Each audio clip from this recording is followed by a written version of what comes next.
Mother Teresa जिन्होंने अरबों लोगों का दिल जीता है और जो करोड़ों गरीबों का सहारा बनी थी, वो मदर टेरेसा लाखों गरीबों के मौत की वजह भी बनी थी। क्या आपको ये पता है? जी हाँ, इनफैक्ट उन्हीं के निगरानी में, उन्हीं के अनाथ आश्रम में बच्चों को घंटों घंटों तक रोप या क्लोथ से उनके हाथ पैर बांध के उन्हें लटका दिया जाता था। और बस इतना ही नहीं, उन्हीं के हॉस्पिटल्स में पेशेंट्स को बार बार यूज किए हुए नीडल से इंजेक्ट किया जाता था, प्लस उन्हें एक्सपायर्ड मेडिसिन भी पिलाई जाती थी। एंड आई नो आप अभी तक काफी शॉक हो गए होंगे, बट क्या यहाँ पर बात पैसे बचाने की थी?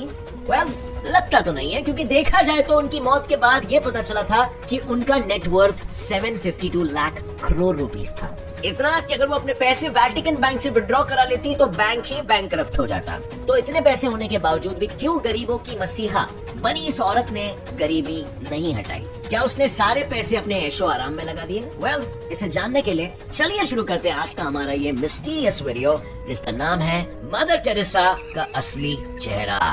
अब इससे पहले कि हम मदर टेरेसा के असली चेहरे को जानें, चलिए जरा अपनी मेमोरी को ब्रश अप कर लेते हैं और जानते हैं कि हमें आज तक मदर टेरेसा के बारे में क्या ही पढ़ाया जाता है और उनका कौन सा चेहरा हमें दिखाया जाता है। अब जहाँ तक मुझे लगता है, मदर टेरेसा नाम सुनते ही हमें humanitarian efforts like feeding the lepers, गरीबों के घर का खाना एंड एजुकेशंस एंड गरीबों की भरपूर चैरिटीज एंड प्यार देना, ये सब हमारे दिमाग में आता है, राइट? आएगा भी क्यों नहीं? उनके इसी सारे नेक कामों की वजह से उन्हें 1979 में द नोबेल पीस प्राइज जो मिला था, जो उन्हें इंडिया के कैलकाटा में दिया गया था बाय द वे। हालांकि अगर हम मदर टेरेसा की ओरिजिन देखें तो वो यूरोप के बाल्कन रीजन में अल्बानिया कंट्री से आई थी, जब वो 19 साल की उम्र तक रही थी और फिर वो 1929 में इंडिया आ पधारी और 2 साल बाद यानी कि 1931 में वो एक चर्च के नन और कैलकाटा के सेंट मेरीज हाई स्कूल में टीचर बन गई। उसी स्कूल में पढ़ाते वक्त उनको इंडिया की गरीबी और यहाँ के लोगों की सफरिंग्स दिखी, जिसको देखकर वो इतनी भावुक हो गई थी कि उसने चेंज लाने की ठान ली।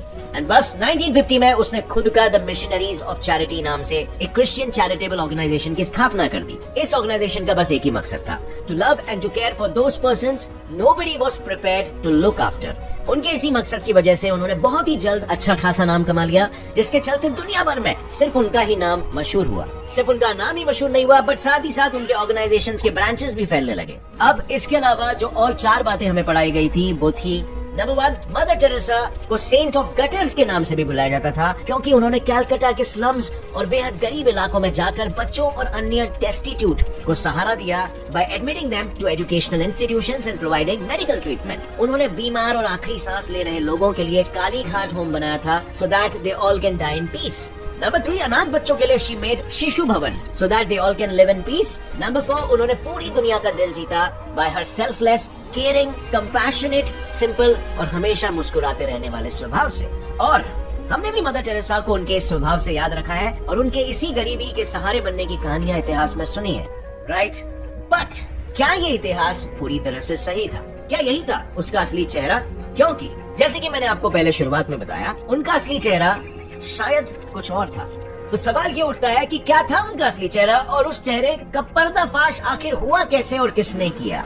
वेल, उनके असली चेहरे का पर्दाफाश उन्हीं के अपने घर वालों ने, उन्हीं के मिशनरीज ऑफ चैरिटी के लोगों ने किया, जिन्होंने साफ साफ ये कहा कि मदर टेरेसा बस दुनिया को दिखाने के लिए गरीबों की मदद कर रही थी, पर असल में वो उनकी कोई मदद नहीं करती थी। इनफैक्ट वो तो सैकड़ों गरीबों के मौत की वजह बनी। जी हाँ, और इसी स्टेटमेंट के आई विटनेस है मदर टेरेसा के ही मिशनरीज ऑफ चर्च के एक वॉलंटियर डॉक्टर आरोप चैटर्जी, जो इंडियन होते हुए भी इंडिया में नहीं रहते थे। पर आरोप यूके में अपने मेडिकल स्टडीज कंप्लीट करने जाए उससे पहले उन्होंने कैलकाटा के सभी गरीब रीजन्स में जाकर वृद्ध और गरीबों का वॉलंटरी मेडिकल ट्रीटमेंट करने के बारे में सोचा और आ गए इंडिया। जब वो सड़कों पर गिरे हुए वृद्ध और गरीबों की मेडिकल ट्रीटमेंट कर रहे थे, उन्होंने बताया कि उस दौरान वहाँ पर मिशनरीज ऑफ चैरिटी की एक भी सिस्टर या नन को नहीं देखा, जिसके बाद उन्हें डाउट गया और उन्होंने वहाँ पर इस ऑर्गेनाइजेशन को इन्वेस्टिगेट करना चालू कर दिया। एंड इन्वेस्टिगेशन करने पर उन्होंने जो देखा वो सब देखकर वो वहाँ पर एक और दिन नहीं रुक पाए और अगली ही सुबह अपना बोरिया बिस्तर समेटकर यूके के लिए रवाना हो गए। पर जब वो यूके पहुंचे तब उन्होंने ये देखा कि वहाँ पर लोग मदर टेरेसा को बहुत मानते थे। इनफैक्ट उनके गरीबों के लिए प्यार के चर्चे हर जगह हो रहे थे। लोगों तक सच्चाई पहुंचाने के लिए और उनकी आंखों पर झूठ की पट्टी हटाने के लिए उन्होंने कैलकाटा में जो भी देखा वो सब कुछ British television network channel 4 news के जर्नलिस्ट क्रिस्टोफर हिचन्स को बता दिया। क्रिस्टोफर वही शख्स है जिसने डॉक्टर आरोप के बताए गए मदर टेरेसा के काले कारनामों पर हेल्स एंजल नाम की एक डॉक्यूमेंट्री बनाई। इतना ही नहीं, उन्हें आज तक मदर टेरेसा का सबसे बड़ा क्रिटिक माना जाता है। उस डॉक्यूमेंट्री के रिलीज होने के बाद कई सारे लोगों का मदर टेरेसा को देखने का नजरिया ये बदल गया, क्योंकि उस डॉक्यूमेंट्री के हिसाब से मिशनरीज में बहुत से टॉर्चर्स और इनटॉलरेबल चीजें हो रही थी जो लोगों के आंखों के सामने तो नहीं आ रही थी, but this was all done under the watchful eyes of mother Teresa. यहाँ सबसे बड़ा शॉक जो सबको लगा था वो ये था कि वहाँ के हॉस्पिटल्स में एक ही नीडल को बार बार रीयूज किया जा रहा था to treat all the patients. ये शॉकिंग इसीलिए था क्योंकि उसी हॉस्पिटल में बहुत सारे पेशेंट्स को तो HIV एड्स था, who were already having an impaired immune system।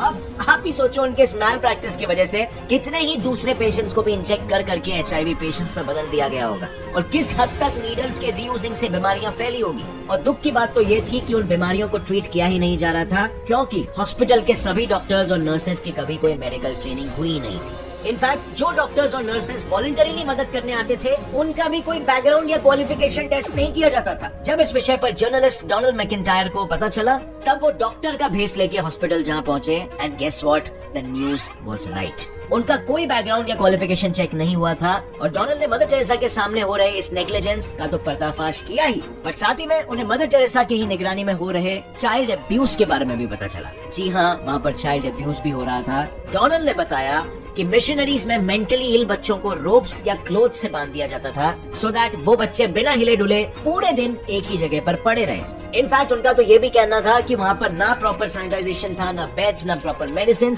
और यहाँ तक कि बेसिक पेन किलर्स तक अवेलेबल नहीं थे। इतना ही नहीं, वहाँ पर पेशेंट्स को गर्म पानी तक नहीं मिलता था, और जब पेशेंट्स उनसे हीटर्स के इंस्टॉलेशन की बात करते थे तब नन्स उन्हें ये कहकर मना कर देती थी कि जीसस को ये बात पसंद नहीं है, इसीलिए वो हीटर्स यूज नहीं कर सकते।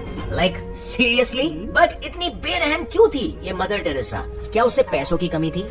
वेल, जैसे मैंने बताया वो तो पॉसिबल ही नहीं है, क्योंकि मदर टेरेसा को अकेले ही हर साल दुनिया भर के डोनर्स $30 मिलियन यानी 225 करोड़ की फंडिंग करते थे। और स्टर्न मैगजीन्स का तो ये भी कहना है कि मिशनरीज ऑफ चैरिटी भले ही अपने आप को कितना भी गरीब दर्शाए, पर उसी मिशनरी की एनुअल इनकम $100 मिलियन से भी ज्यादा थी। है ना चौंकाने वाली बात? बट इससे बड़ी शॉकिंग बात तो ये है कि मदर टेरेसा को इन सब जेन्युइन इन्वेस्टर्स के अलावा क्रिमिनल्स एंड फ्रॉड्स के द्वारा भी फंडिंग आती थी। Yes, criminals and frauds. For example, Charles kidding नाम के एक शख्स ने मिशनरीज में 9.41 करोड़ का डोनेशन दिया था, और डोनेशन के कुछ ही टाइम बाद ही went to prison for defrauding investors. जहां शॉकिंग बात तो ये थी कि इस बात का पता चलने पर भी मदर टेरेसा ने वो पैसे इन्वेस्टर्स को नहीं लौटाए। इनफैक्ट हाइटी देश के डिक्टेटर जीन क्लाउड डुवेलियर, जो अपने ही देश के लोगों के साथ बेरहम अत्याचारों के लिए पूरे दुनिया में मशहूर थे, मदर टेरेसा ने उनसे भी कई दफा डोनेशंस एक्सेप्ट किए थे। बट ये सब तो फिर भी कुछ नहीं था क्वेश्चन मोर के जर्नलिस्ट के रिपोर्ट्स के हिसाब से। अगर मदर टेरेसा ने अपने मौत के पहले वेटिकन बैंक से अपने पैसे विड्रॉ कर लिए होते तो वेटिकन बैंक पूरी तरह से कंगाल हो जाता, क्योंकि वेटिकन बैंक का मोस्ट कैश्ड अप अकाउंट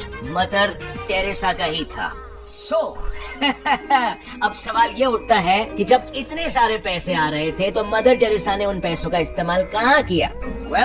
वो जानना तो बहुत ही मुश्किल है, क्योंकि इन पैसों को दबाने में सिर्फ मदर टेरेसा का अकेला का ही हाथ नहीं था, बल्कि कई सारे पॉलिटिकल लीडर्स का भी हाथ था उन्हें सपोर्ट करने में। जब मिशनरी ऑफ चैरिटीज के ऑडिट बुक्स का इंस्पेक्शन हो रहा था तब पता चला कि इंडियन फाइनेंस मिनिस्ट्री की मंजूरी पर मिशनरीज ने अपने अमाउंट्स को एज क्लासिफाइड इंफॉर्मेशन दर्ज किया था, जो कि बहुत ही अजीब बात है, क्योंकि as per Indian law charities को डिटेल में लिखना होता है कि उनको कहां से क्या अर्निंग्स मिली है। बट मिशनरीज ऑफ चैरिटी के इंडिया के ब्रांच को तो छोड़ो, पूरे दुनिया भर के ब्रांचेस में उनको पैसे कहां से आ रहे थे, इसका इस्तेमाल कहां हो रहा था, एटसेट्रा एटसेट्रा, जैसे कोई भी रिकॉर्ड्स कहीं पर भी मेंटेन नहीं मिले।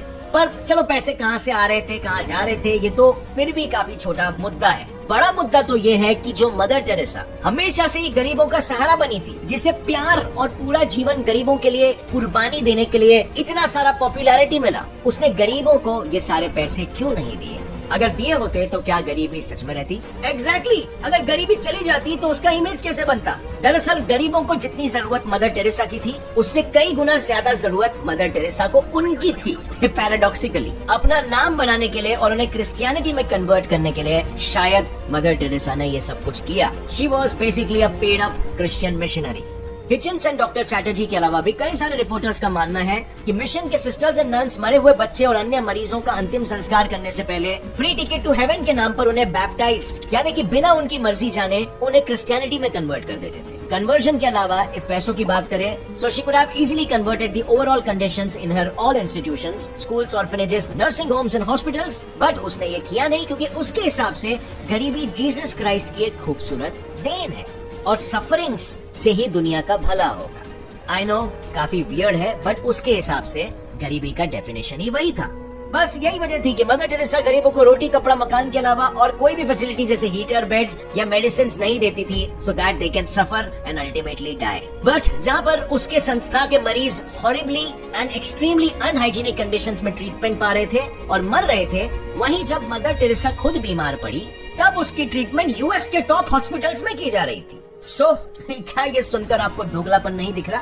And that's all about it friends. अगर इस वीडियो से आपको कुछ भी नया जानने मिला तो एक लाइक जरूर ठोकना और दुनिया के सामने जितना हो सके ये फैलाओ। सभी फ्रेंड्स एंड फैमिली मेंबर्स को ये सेंड करो ताकि सभी को मालूम पड़े दुनिया में कैसे लोग भी हो सकते हैं। एंड या डेफिनेटली हमें ऐसे पर्सन को इतना पेडेस्टल पर नहीं चढ़ाना चाहिए एंड उन्हें मैसेंजर ऑफ लव तो डेफिनेटली नहीं बुलाना चाहिए। सब्सक्राइब कर लो चैनल को अगर ऐसी वीडियोस आगे भी और देखने हैं तो, जो आपका नॉलेज बढ़ाए। And see you in another one. Till then stay curious, keep learning, keep growing. जय हिंद।